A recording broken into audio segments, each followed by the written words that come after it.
Bismillah, alhamdulillah, salatu rasulullah wa ala alihi wa sahbihi ajma'in amma ba'd. The question is about different recitations of the Quran.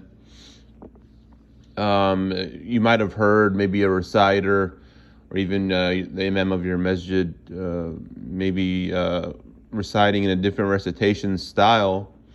Obviously, this is something you study, the science of Qira't, in which there were 10 reciters, and there were 2 students famously from each one of these reciters. So you would have, so for example, we recite the riwayah of Hafs and the Qira'ah of Asim. So you say Hafs an Asim, right? But there's also like Shu'ba an Asim as well. Some parts of the world are going to recite like Warsh an Nafi', right? So these are all, it's all Quran, it's all mutawatir, all from Allah subhanahu wa ta'ala.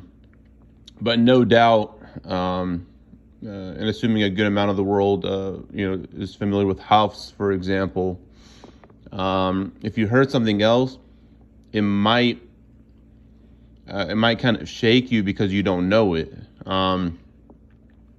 And obviously, I mean, it takes study and it can get kind of deep, but I mean, at a basic level,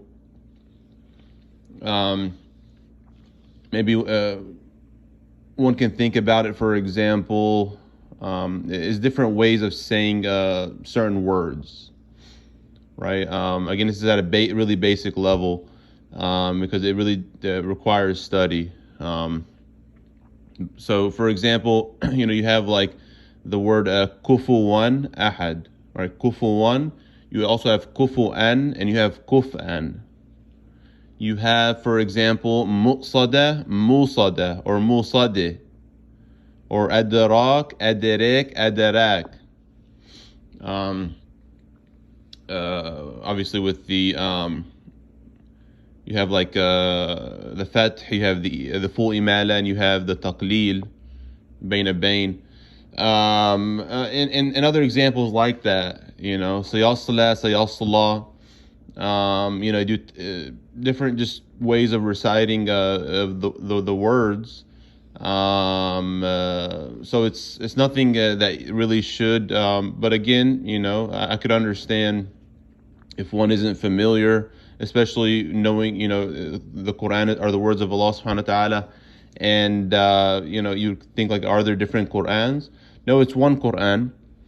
It's just different, and even wherever you're from, so if you're in the West, you're in the U.S., for example, you're in different parts of different states.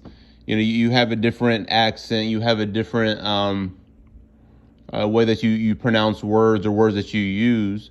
So it's a it's somewhat of a similar concept, right? Just to bring it closer anyway. Obviously, kind of going away from the scholarly aspect of it, because again, it does require study. But even if if you're Arab or from Asia, Africa, from different parts of that same country, you have an accent. There's a dialect. There are things that are said, and that's the way the Arabs were at the time of the Prophet ﷺ when the Quran was coming down.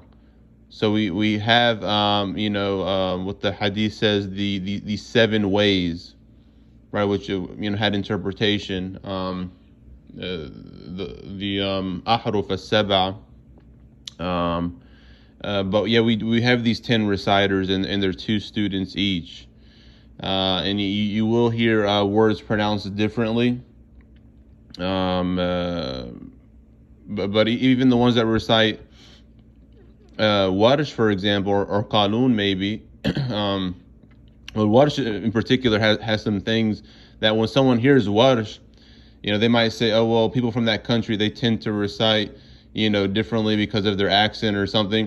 No, that recitation is from Allah subhanahu wa ta'ala, right? So, again, if you don't know, you ask. You don't want to jump to conclusions. And no doubt, people out there try to raise doubts through this. Again, it does require a lot of study. But alhamdulillah, Allah subhanahu wa ta'ala preserved the Quran for sure. No doubt about it, to the very letter. And there are different ways to recite the verses. So alhamdulillah for that, and Allah subhanahu wa ta'ala knows best. Wa sallallahu ala Muhammad wa ala alihi wa sahbihi ajma'in.